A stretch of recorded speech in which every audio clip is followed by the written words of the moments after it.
பிரவீன், இப்போது தென்மேற்கு பருவமழை சற்று முன்னரே தொடங்கிய சூழ்நிலையில் நெல்லை மாவட்டத்தில் பல்வேறு இடங்களில் இந்த கோடை மழையானது அதிக அளவில் பெய்ததால் இந்த பல்வேறு விவசாய விளைநிலங்களில் அந்த பயிர்கள் பாதிக்கப்பட்டன. இதனால் ஏற்பட்டுள்ள அந்த பாதிப்புகளுக்கு உரிய நிவாரணம் வழங்க கோரி முதலமைச்சர் மு க ஸ்டாலினுக்கு சபாநாயகர் அப்பாவு கடிதம் மூலமாக வலியுறுத்தி உள்ளார். திருநெல்வேலி மாவட்டத்தில் நெற்பயிர்கள் மற்றும் தோட்டப்பயிர்கள் இந்த திடீர் தொடர் மழையால் கடுமையாக பாதிக்கப்பட்டிருக்கின்றன.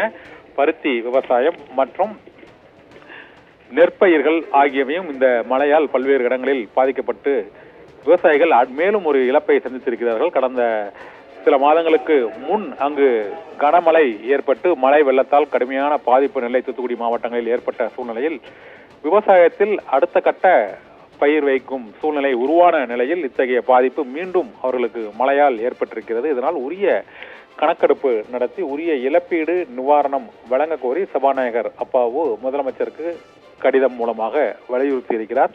நெல்லை, தூத்துக்குடி மற்றும் தென்காசி ஆகிய 3 மாவட்டங்களிலும் கடந்த 2 வாரங்களாக பெய்த தொடர் கனமழையால் அங்கு விளைநிலங்களில் விவசாய பணிகள் பெருமளவு பாதிக்கப்பட்டிருப்பதாக அந்த விவசாயிகள் தொடர்ந்து அரசுக்கும் மாவட்ட நிர்வாகத்திற்கும் பல்வேறு மனுக்களை அவர்கள் அளித்திருக்கிறார்கள்.